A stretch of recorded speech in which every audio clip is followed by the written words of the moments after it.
최근 북한의 전술 핵공격 모의 훈련에 대해 미 백악관은 북한의 핵공격 징후에 대해 핵공격이 임박했다는 징후는 없지만 가능한 한 면밀히 관찰하고 있다고 밝혔습니다. 존 컬비 백악관 국가안보회의 전략소통조정관은 오늘 백악관 정례 브리핑에서 최근 북한이 전술 핵 모의 실험을 하고 핵공격 수위가 고조되고 있는 데 대해 북한의 핵공격이 임박했다고 보느냐는 본 기자의 질문에 이와 같이 말하면서 우리는 미스터 김정은이 조건 없이 미국과 마주 앉기를 촉구한다고 말했습니다. 그러면서 컬비 조정관은 우리는 긴장 완화와 비핵화, 즉 한반도 비핵화에 대해 조건 없이 기꺼이 앉을 용의가 있다는 점을 몇 번이나 북한에 분명히 밝혔다고 말했습니다. 한편 최근 시진핑 중국 주석과 푸틴 러시아 대통령이 만나 경제, 군사, 기술 분야의 협력을 위한 협정 체결을 했는데 이것이 북한에 어떤 영향을 줄 것이냐는 질문에는 중국이 북한과 관계를 맺는 방식에는 큰 영향을 미칠 것 같지는 않다고 말하면서 이것에 대한 더 분석이 필요하다고 밝혔습니다. Thank you, Carlin, and thank you, John. I have two questions on China and North 컬린 Korea. 감사합니다. 그리고 잔 감사합니다. 중국과 북한에 관한 질문입니다. 중국과 러시아가 경제 및 군사 기술 분야 협력 강화 협정을 체결한 데 대해 미국의 견해는 무엇이며 이것이 북한과의 관계에 영향을 미칠 것이라고 보십니까? 북한과의 양자 관계에 어떤 영향이 있을지는 두고 봐야 할 것 같습니다. 저는 단지 제 생각에 우리는 그것에 대해 좀 더 깊이 분석할 필요가 있다고 생각합니다. 중국이 북한과 관계를 맺는 방식에는 큰 영향을 미칠 것 같지는 않습니다. 그러나 우리는 이전에 이렇게 말했듯이 중국은 평양에 영향력이 있습니다. 우리는 그들이 한반도의 긴장을 완화하고 북한의 핵 야망을 억제하기 위해 오랫동안 시행되어 온 제재, 즉 국제제재, 유엔 제재를 집행하는 데 그 영향력을 사용할 것을 계속 촉구합니다. 북한에 관한 질문입니다. 북한이 최근 전술 핵무기 모의 실험을 했습니다. 그리고 김정은이 핵 공격 준비를 완료하라고 지시했습니다. 북한의 핵 공격이 임박했다고 보십니까?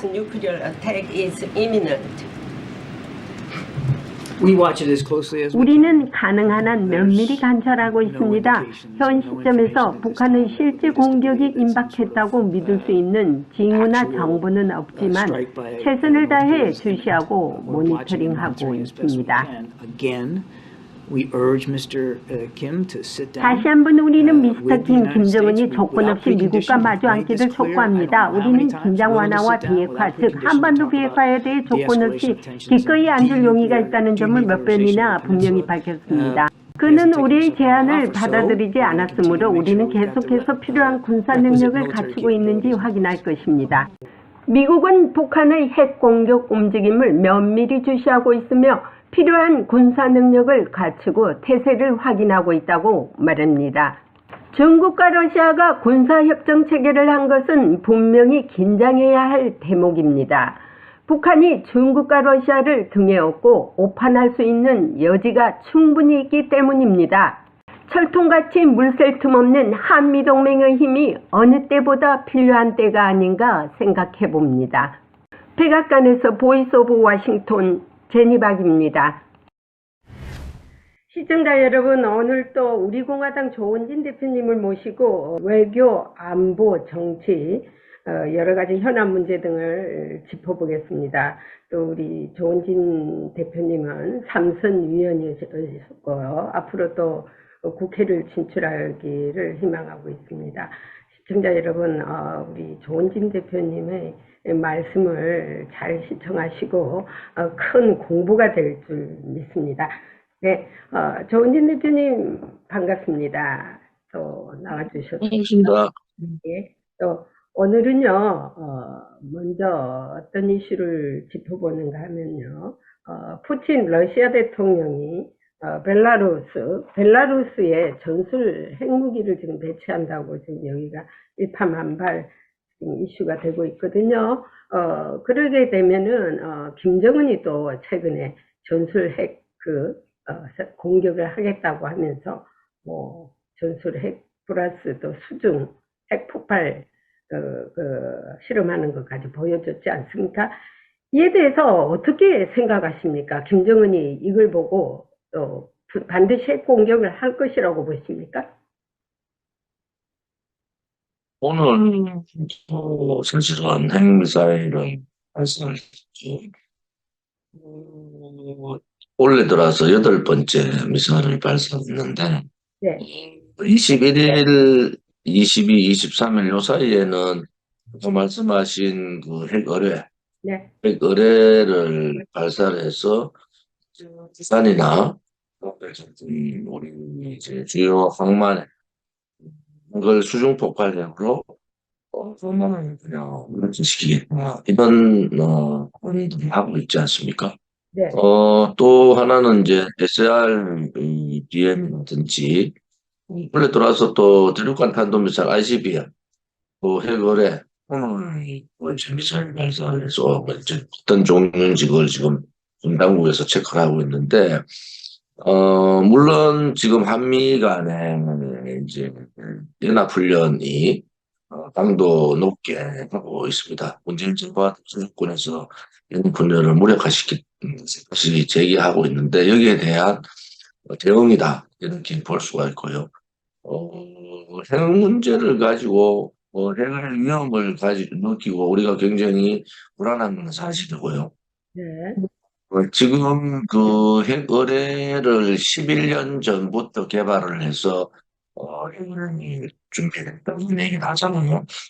그래 보면은 좌파 정권 때 얼마나 무모하게 북한의 핵을 그냥 공갈하고 오히려 북한 핵 개발을 도와준 결과 온거 아닙니까? 그 부분에 대해서는 우리 국민들이 이제는 핵에 대한 거짓말 이게 노무현 문재인을 거치면서 북한이 의뢰 발사까지 이런 이제 필자 핵실험까지 가는 단계가 됐다는 것은 이제 국민들이 깨달으셔야 된다. 이 모든 것이 좌파 정권의 거짓말이죠. 북한은 절대로 핵을 만들 수 없다. 혹은 핵을 우리 대한민국을 향해서 공격하지 않는다. 이렇게 좌파들이 생각한 거짓말이 드러났다. 며칠 전에는 이제 SRBM을 수중에서 쏘는 SRBM을 한반도 전역, 한국 전역에 또할 수 있는 그러한 실험을 한 거거든요. 이런 국민들이 다파들의 핵에 대한 얘기들은 다 거짓말이다.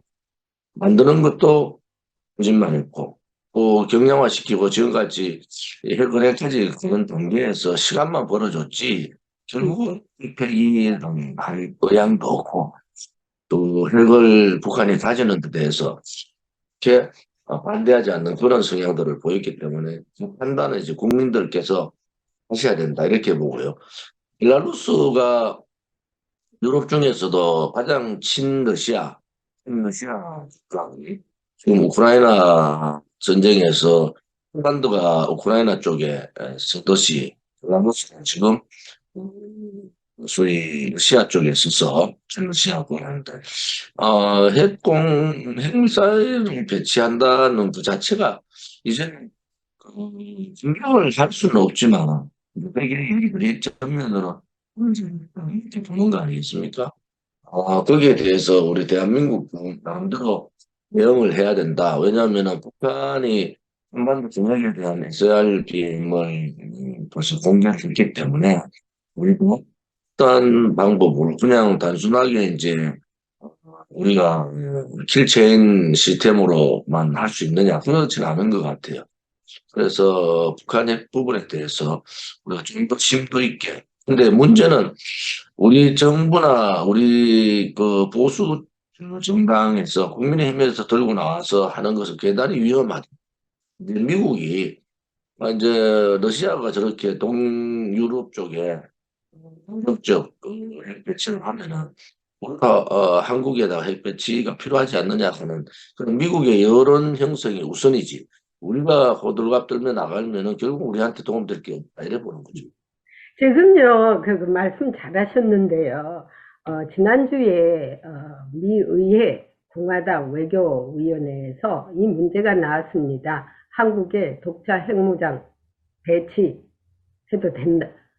그 이슈가 나왔습니다, 이미. 그래서 이제 미국에서 오히려 더 이제 적극적으로 지금 이 이슈화를 하고 있더라고요. 그래서 이게 이제 역시 핵에는 핵 대응이 되지 않을까 이렇게 보는데 예측하건대 미국도 아마 뭐 할 수 없이 그 전술 핵 배치 정도는 하지 않을까 봐요. 왜냐하면 확장 억제를만 가지고는 이게 안 되거든요. 확장 억제 플러스 전술 핵 배치까지 해야만이 완벽하게 북한의 핵을 막을 수도 있고, 또 중국, 러시아가 지금 옆에 딱 있지 않습니까? 그 사람들이 가만히 있겠어요? 그러니까는 중국, 러시아, 북한은 다 핵을 가진 국가지 않습니까? 근데 우리만 없잖아요. 그러니까 우리도 전술 핵 배치 플러스 확장 억제를 했을 때 완벽한 방어가 되지 않을까 이렇게 생각합니다. 그래서 참 그 의회에서 이번에 그 문제를 잘 들고 일어났더라고요. 그래서 제가 백악관하고 국방성 다 이렇게 국무성까지 해봤지만은 상당히 북한에 대해서 우려를 하고, 또 만약에 핵을 사용할 시 김정은 정권 종말이라는 그 마지막 카드를 보이는 것 같아요. 그래서 이제 상당히 북한이나 러시아가 핵을 사용하면은 전 세계로부터 그냥 왕따 되는 게 아니고 그냥 종말이 되는 겁니다. 근데 네, 하나는 우리 정부가 나서서 핵의 얘기를 하면 반대가 엄청나게 많을 거다. 그래서 미국에서 먼저 전술핵 배치라든지 이런 부분에 대해서 미국 의회, 한국도 이제는 그냥 독자 핵 개발 이런 차원보다는 오히려 전술핵을 미국의 전술핵을 배치하는 쪽으로 가는 게 좋겠다. 이런 미국의 여론 형성이 대단히 중요하다. 그렇죠. 근데 우리 우려해야 될 것은 대한민국이 전술핵 배치를 하고 전략적으로 가면은 일본이 반드시 그렇게 갑니다. 일본이. 그런 부분까지 국제적인 동북아의 여러 가지 여건들을 다 감안해야 된다. 근데 그런 부분들을 우리가 그걸 외교적으로, 군사적으로, 안보적으로, 정보 라인들이 그런 걸 다 감안해서, 준비를 해야 된다. 이렇게 보는 거죠. 제가 이제 어저께 이 치과 대공사를 마쳤거든요. 그래서 약간 어눌하게 목소리도 안 좋을 겁니다. 아주 그냥 혼났어요. 치과한테. 공사를 끝냈는데. 그래서 약간 그걸 좀 하더라도 이해해 주시기 바랍니다. 시청자 여러분. 어쩔 수 없습니다. 자, 그 다음에, 지금 뭐, 한국 문제도 여러 가지 지금 청문회가 지금 진행 중이고 있어요, 미의회에서. 근데 이제 제일 중요한 이슈가 북한 핵 문제거든요.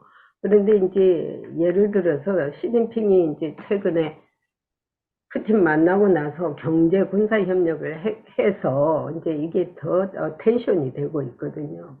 그러면 북한이 수중 핵폭발을 했다고 선언했지 않습니까? 이에 대해서 제가 이게 집중 취재를 한번 해봤는데요. 미국의 입장에서는 과연 북한이 이게 우리가 소위 말하는 구라다, 엄포다 이런 말도 있어요. 완벽히 하지 않아놓고 했다라고 하는데 그 어떤 에비던스가 지금 없어요. 미국에서 볼 때. 근데 이거는 상당히 인텔리전스한 이슈이기 때문에 말을 하지 않았는데, 저하고 이제 얘기한 관리가 그런 얘기를 하더라고요. 그래서 여기까지 오지는 않았을 것이다.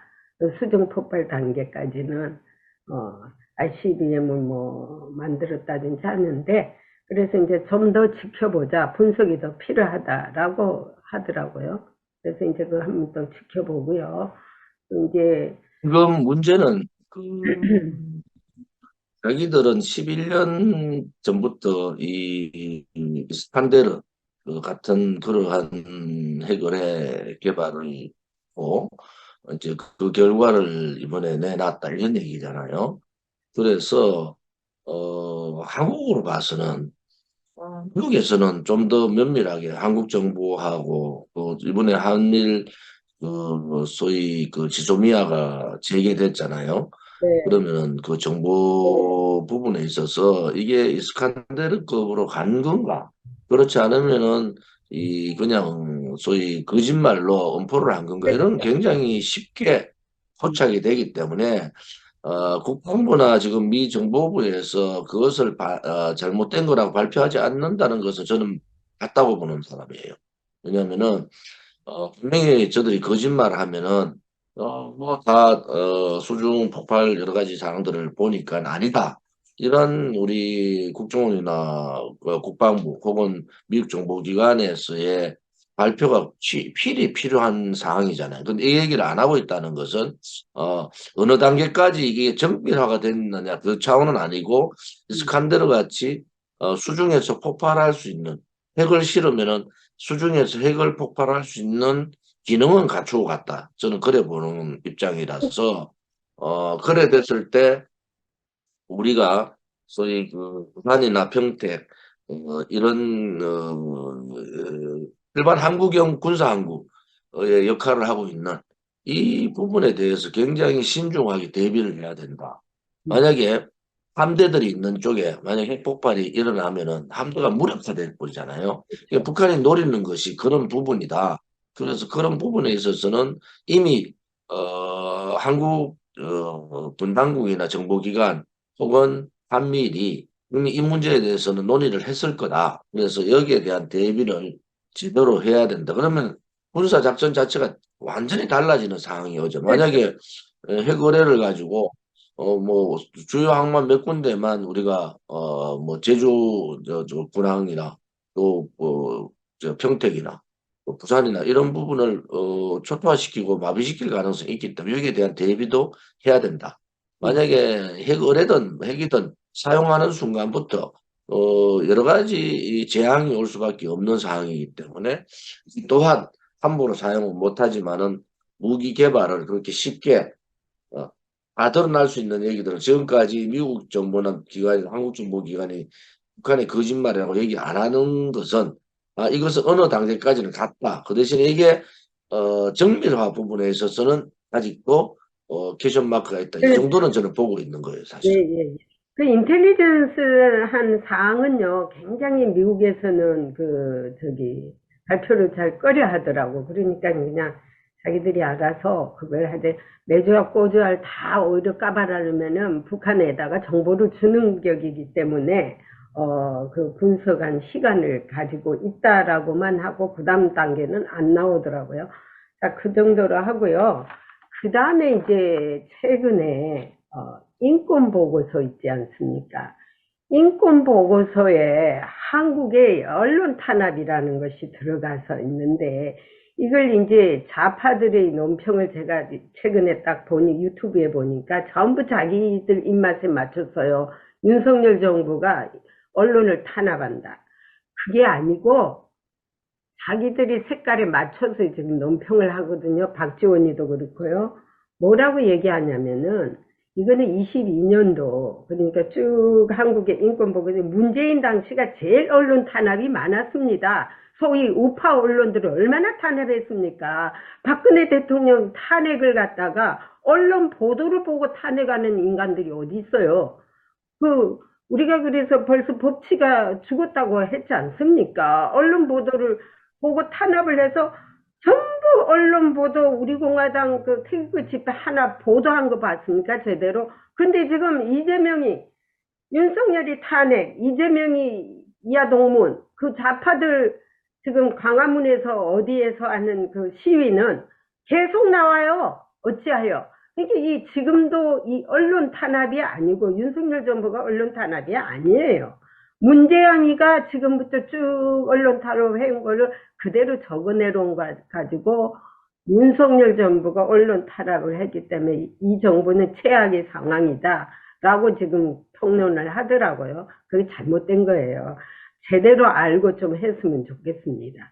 문제는 2022년도에 공성 인권 보고서에 분명하게 예. 나온 것은 이제 폭력이나 괴롭힘, 명예훼손을 가지고 음. 자꾸 상대방을 괴롭힌다. 그게 이제 바이든 날리면 이런 얘기들이 있었잖아요. 그 MBC에 대통령 전용기 탑승 금지 혹은 MBC를 명예훼손으로 고소하고 음. 한국으로 봐서는 뭐 당연히 그렇게 국가 운영에 상당한 영향을 미쳤기 때문에 하는 걸로 하지만은 미국의 인권 이제 보고서라는 것은 보편 타당한 인권에 집중되어 있단 말이에요. 그러기에 이런 명예훼손에 대한 부분들 했지만은 지금은 대한민국의 언론의 자유가 아니고 공정성이 무너졌다는 거예요. 그렇죠. 바로 그죠. 언론의 공정성이. 예. 언론도 좌우로 갈려가지고 네. 좌우에 있는 여러 가지 언론들의 공정성이 완전히 무너졌다. 그러기에는 우리 공화당이 집회를 하고 또 그 당시 탄핵 당시에 태극기 집회가 훨씬 더 300만 정도 되고 이쪽 촛불은 50만 정도인데도 보도를 아예 안 해버리는 그렇죠. 예. 그것도 보수 언론 보수 방송조차도 거기 했잖아요. 그래서 저는 언론의 자유 중에서 가장 중요한 것이 사실을 직시해서 보도하는 거잖아요. 팩트. 그래서 이 좌파 우파의 언론이 나눠지면서 들을 보도하지 않고 그냥 공정성에서 무너졌다는 거예요. 그렇죠. 여기 또 일방적으로 우리를 극우화 시켜가지고 극우 세력으로 매도하고 그렇죠. 이게 언론의 공정성도 무너지고 팩트도 자기들의 이념에 맞춰서 정리를 했다. 그래서 대한민국의 언론의 이 탄압 부분은 오히려 지금 뭐 MBC 기자의 문제 이런 차원이 아니고 전반적인 예. 대한민국 언론의 편파성, 좌파 우파로 갈려진 언론의 편파성 또 공정성 부분에 대해서 미국 인권위원회가 좀 더 들여다봐야 된다. 실질적으로 박근혜 대통령에 대한 그 탄핵 때 일주일에 4번씩 하루에 10시간씩을 예. 재판을 했어요. 이거는 인권 탄압 정도가 아니고 인권을 유린한 거잖아요. 이런 부분에 대해서 명확하게 좀 더 미국의 인권위원회에서 국무성에서 좀 봐야 된다. 이거 하나 하고요. 두 번째는 이제 부패 부분에 대해서 얘기를 했어요. 부패 그렇죠. 부분에 부패. 대해서. 예. 그 부패 부분에 이재명이. 있어서는 그 대장동 사건과 작년에도 그랬잖아요. 네네.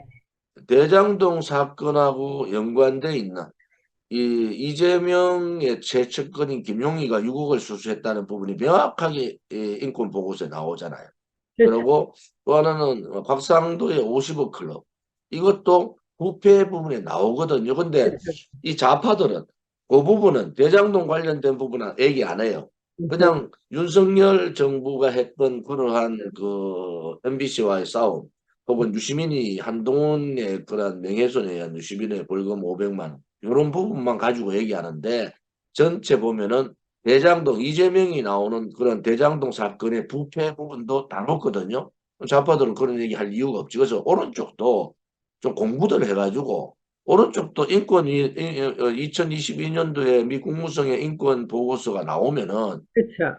당연히 좌파들은 이용할 거 아니에요. 그럼 오른쪽에 있는 국민의힘 국회의원들은 뭐 하냐는 거야. 그러니까. 이런 걸 저 같은 경우도 보잖아요.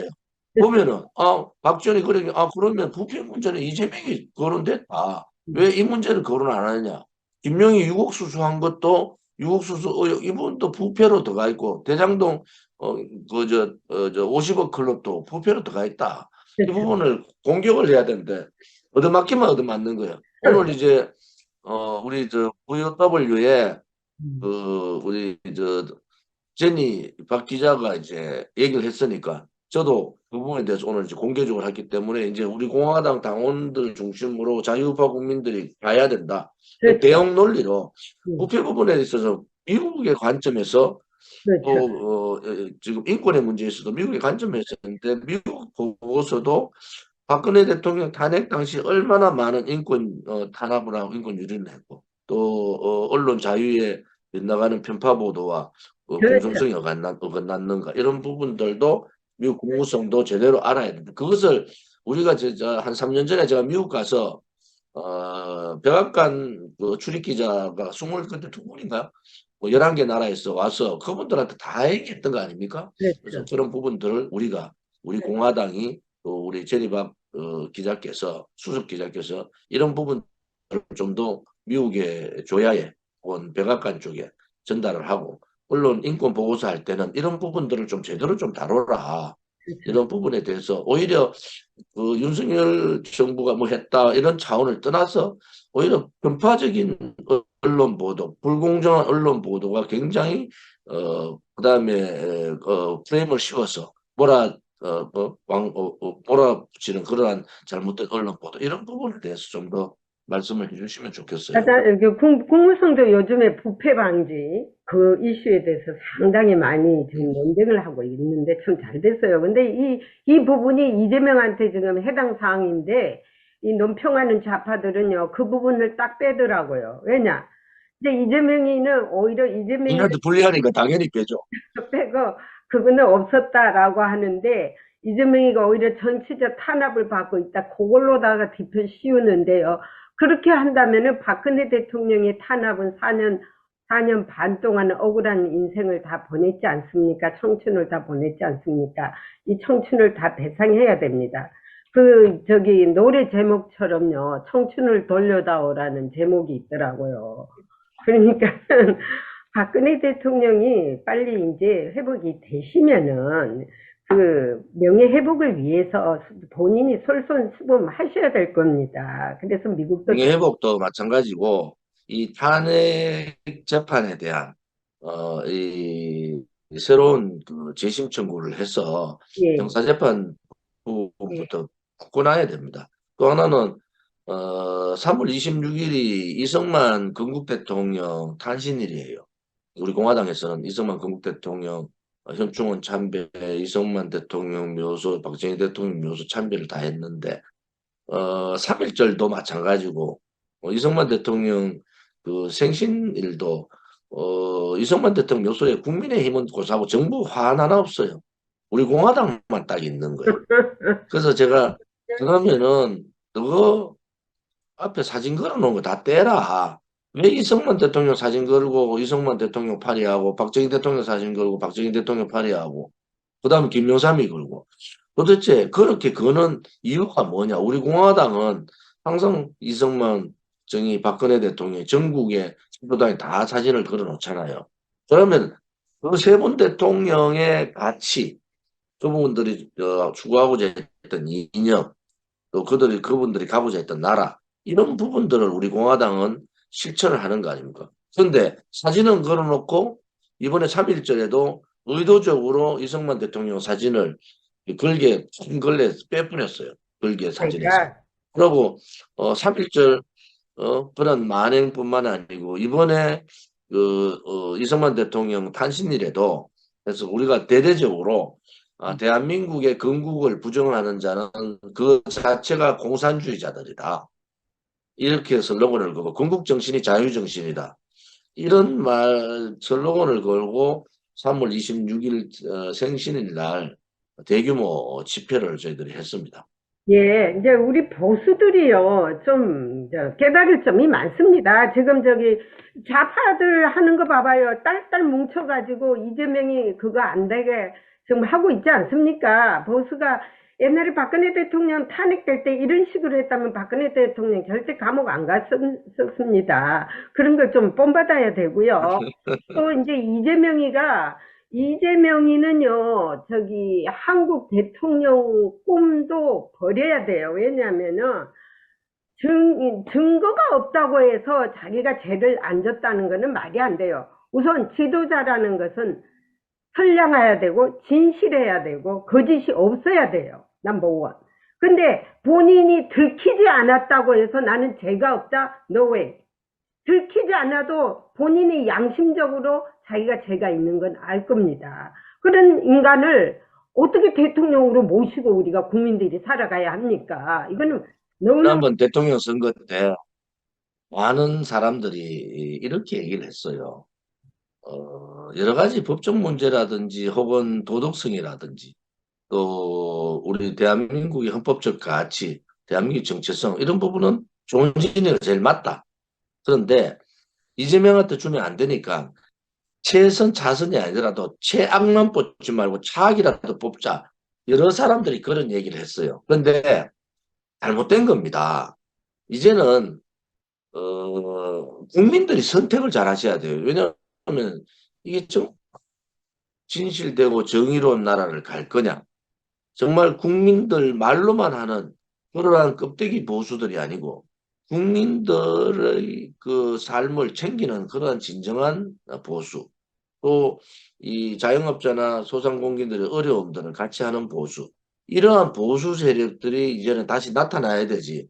웰빙, 자기들이 많이 가지고 있기 때문에 국제의 양당, 소위 우리가 말하는 동서가 갈라서 있잖아요. 호남, 영남이 갈라서 있고 계층이 갈라서 있고 지금은 세대별로 또 갈라지고 그런 이러한 분열의 사태들을 막을 수 있는 후보가 막을 수 있는 대통령이 필요하고 막을 수 있는 국회의원이 필요한 거지.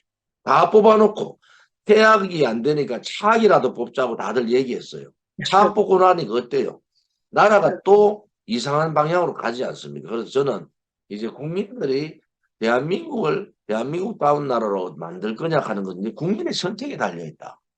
오만한 민주당을 견제하려면은 야당도 제2야당을 만들어줘야 됩니다.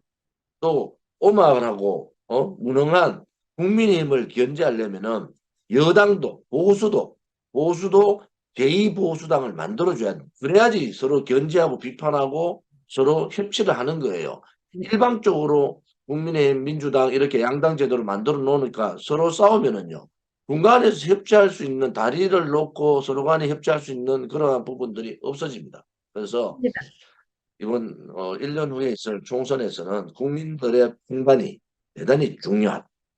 대단히 중요하다. 그래서 우리 공화당이 요즘 100만 표 득표, 100만 표 득표를 하면은 비례대표가 8석에서 10석 가까이 됩니다.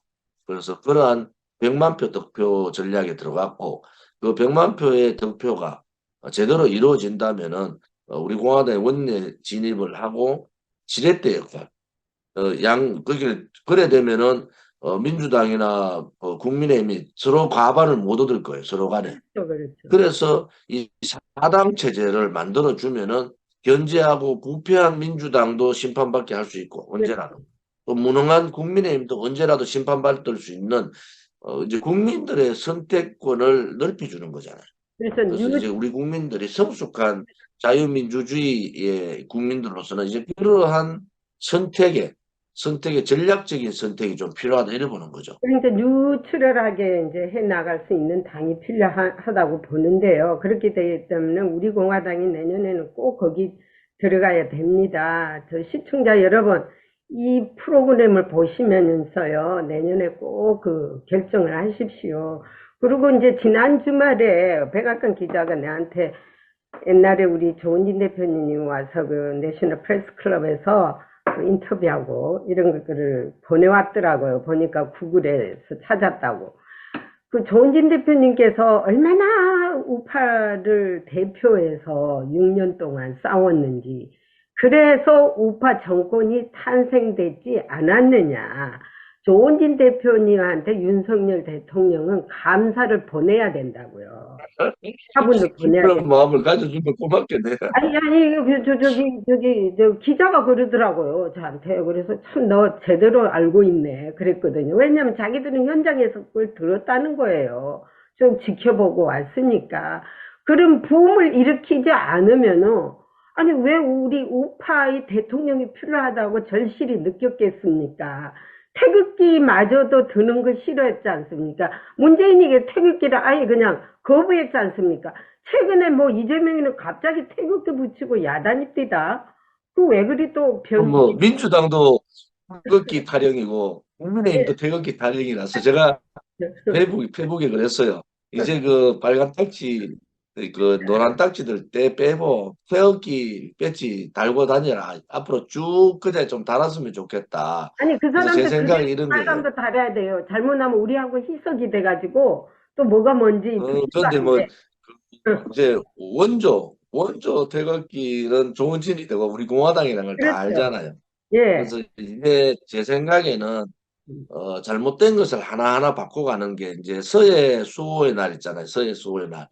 이제 그 수호의 날도 사실은 5년간 우리 공화당하고 제가 5년간 천안함 용사 46분, 그다음에 함주호 준이, 그다음에 연평 그렇죠. 대전에서 승리하면서 돌아가신 분들, 연평도 포항에 돌아가신 55분을 우리는 5년간 계속 모셨어요. 그렇죠. 이번에 뭐 난리가 났죠. 가서 뭐 윤석열 대통령이 울컥하고 또 뭐 원내 다 불러가지고 그 저 대통령 전용 헬기 타고 그까지 갔잖아요. 그래서 네. 제가 느낌이 아무튼 우리 공화당이 했는 것을 너가 따라하든 어떻게 됐든 좋겠다. 그리고 이승만 대통령에 대한 부분도 우리 공화당이 옳았고 앞으로도 옳을 건데 그럼 네. 그것도 좀 따라해라. 그래서 사진을 걸어 놓을 때 존경과 또 그분에 대한 이념과 그분에 대한 정체성을까지도 받드는 그러한 행동들이 필요하다. 그래서 우리 공화당이 지금까지도 옳았지만 앞으로도 옳을 것이다. 그래서 보수 껍데기 보수들한테 참보수가 뭔가를 보여주는 그러한 계기다. 이렇게 보는 거죠. 그래서 이제 미국 기자가 하나는 제가 한 가지 여쭤보면은, 미국 기자가 말씀하세요. 이런 말을 하더라고요. 자기는 조원진 우리 공화당 그 대표님이 대통령이 된 줄 알았대요. 왜냐면은 고생은 씨가 빠지게 해놓고 경상도 말로 밥상 다 차려주고 엉뚱 사람이 딱 대통령 윤승 이름도 모르는 사람이 나오니까 뒤에서 밥상 다 차리고 그 잔치 베풀게 해놓은 사람이 조원진 대표님이다. 그러면서 그분이 대통령이 될 줄 알았는데 라고 하더라고요. 그래서 아직까지 한국의 언젠가 이제 국민들도 지금 미국의 백악관 출입 기자가 얘기했듯이 국민들도 그렇게 느끼는 날이 올 거다. 왜냐하면 그렇죠. 우리 공화당의 시간이 점점 다가오고 있다. 저는 그런 느낌이 자꾸 들거든요. 그래서 저끼리 좀 뭐 탄핵을 내가 했니 네가 했니 서로 싸우죠. 이제 태극기 걸죠. 또 수호의 날 가서 또 뭐 이렇게 하죠. 뭐 지금 양쪽에 보면서 제가 정치를 오래 해본 사람으로 예, 다른 예. 사람보다 좀 많이 해본 사람으로 느끼면 아 우리 공화당의 시간으로 이제 가고 있구나. 그런 기회를 우리도 좀 더 노력해서 잡아야 되겠다. 이런 생각을 갖고 있고요.